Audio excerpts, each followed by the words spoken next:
Chess, the game of kings.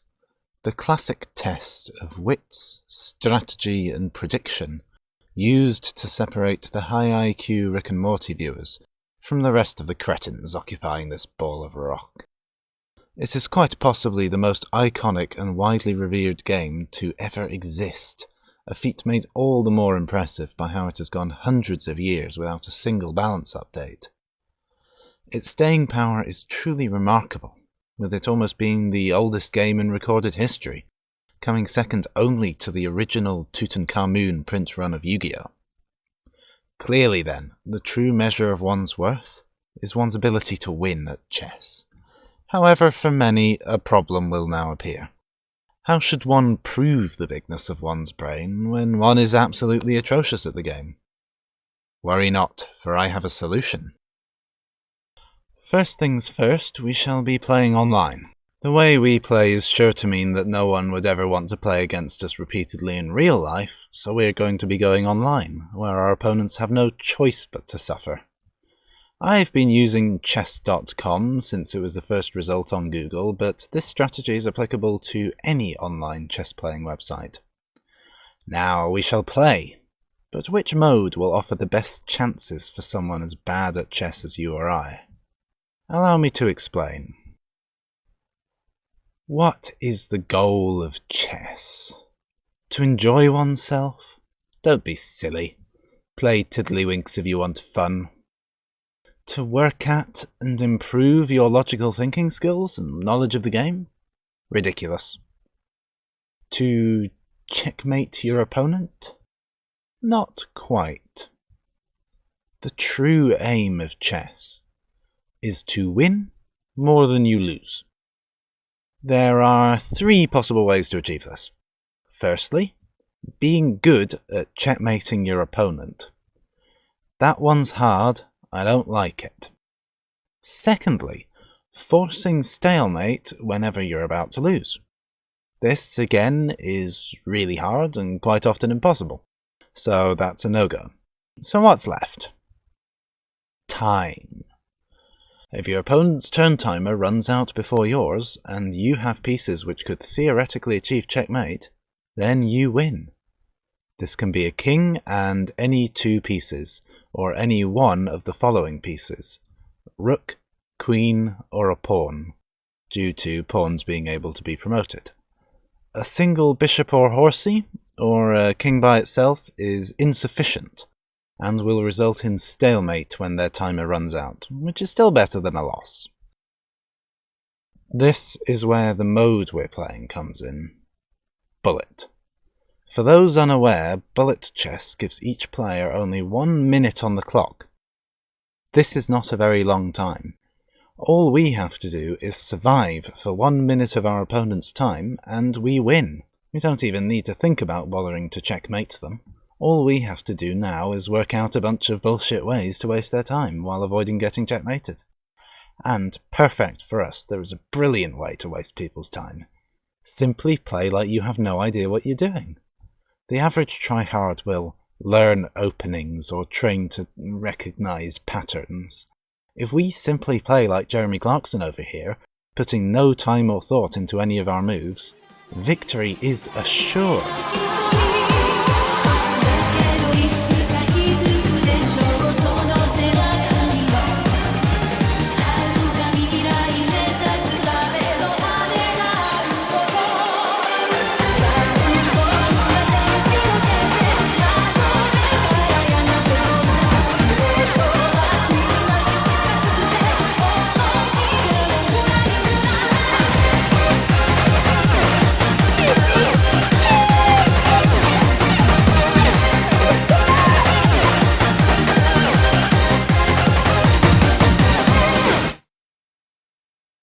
Sometimes you can even casually throw in the literal 2 worst opening moves in the entire game, and laugh as your opponent sits there for a few seconds, realizing the opportunity they lost, and losing valuable seconds in the process.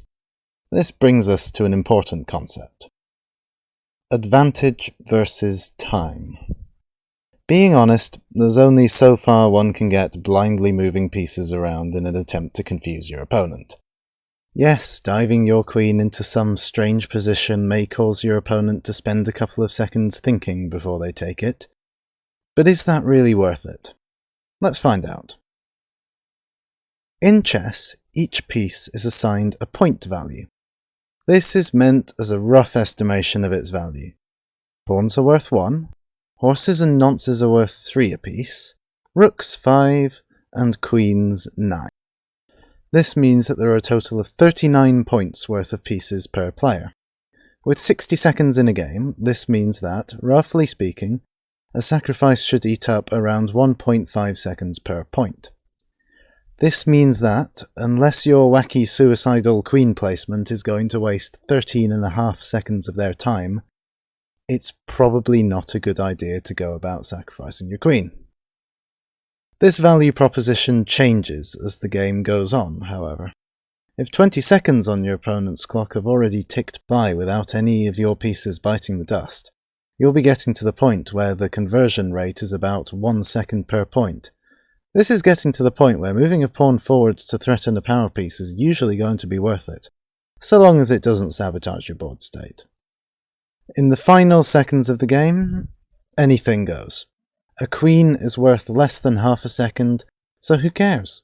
Suicide power piece after power piece to eat up their time. Send your queen to die in for the sake of removing an annoying pawn, and just kind of move your king around to throw off all their attempts to buy time by checking you. Speaking of that, checks are an excellent way of wasting time. Often your opponent will have their next move in mind and be hovering their mouse on it. When you then check them, it will likely make that move illegal and they'll need to spend a second or so thinking of an alternative.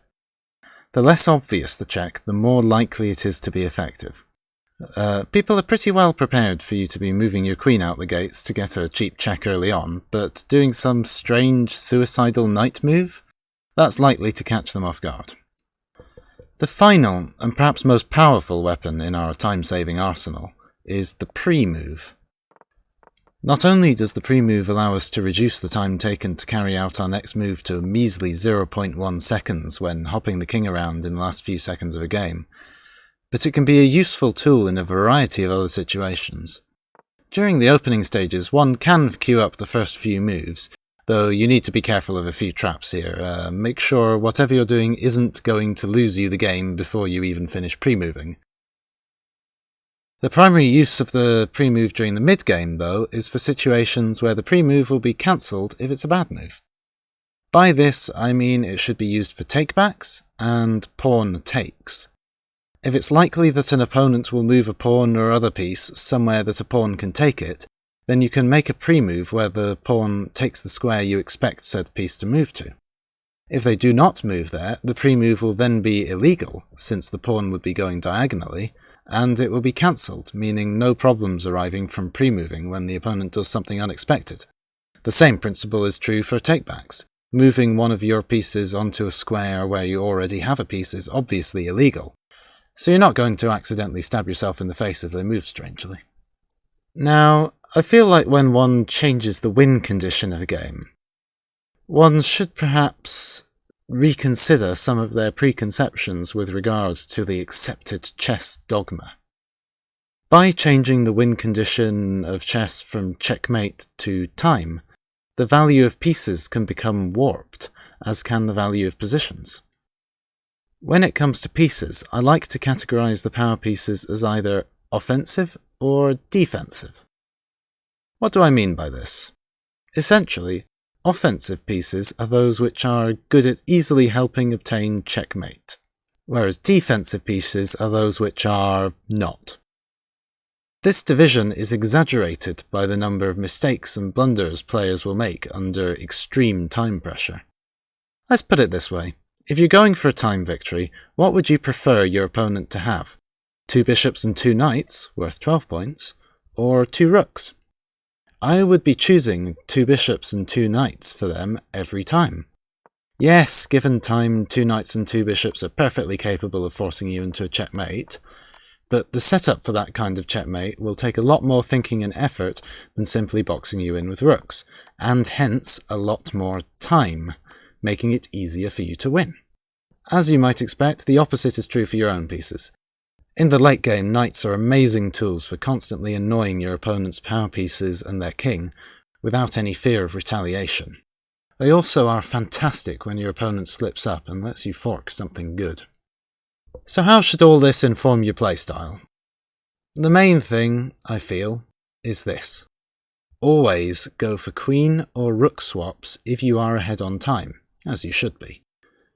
Without their queen or their rooks, it will be difficult for them to quickly checkmate you. Most opponents will, upon losing all of their offensive pieces, try to promote a pawn, so be aware of that. Generally speaking, unless there is some big positional advantage to be gained, you should avoid bishop or knight swaps, unless they are forced upon you. Threatening these swaps, however, can be very good, as your opponent will spend a bit of time thinking about whether they want to run away or not, which adds to your precious time advantage. Openings, or what not to do. While you're probably going to be spamming out a bunch of random pieces in the first few moves, there are a few things that you need to remember not to do. Firstly, just don't do this. That aside, there are a few traps that you'd never normally fall for, but are a real pain when things are going quickly if you're not paying attention. Firstly, letting them kill your rook with a bishop or queen.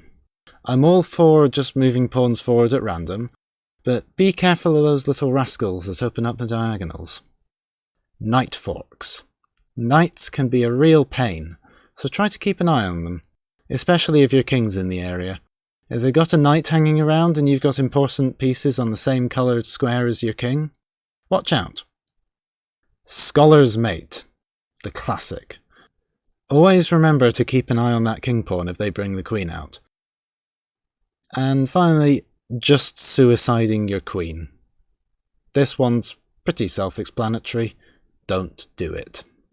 Now, obviously, you won't be able to avoid all of these all of the time, but they're the ones to be most aware of. So, at the end of the day, how successful is this method of play? The sad answer is, it probably depends on how good you are at chess. The better you are, the more likely it is that you'll be able to see and prevent an incoming checkmate, or set up a decent fork, or even just avoid losing your queen like a complete idiot. That being said, I think it has some legitimacy. For me, at the very least, playing like this has caused my bullet rank to be much higher than my blitz or rapid ranks. At the end of the day, it's a fun way to play, and it makes your opponents wish that they were playing real chess against you, so that after you've stalled them out for the umpteenth time, they could just grab a bishop and gouge your eyes out. What more could you ask for, really? On an unrelated note, it has come to my attention through the use of sophisticated analytics that exactly 4 of you are subscribed to this channel. If any of the rest of you lot want to keep up with whatever I end up putting out next, I suggest that you follow the example of these 4 great pioneers and subscribe to the channel. Bells, comments, likes, recommendations, and such like are all also very much appreciated. Goodbye.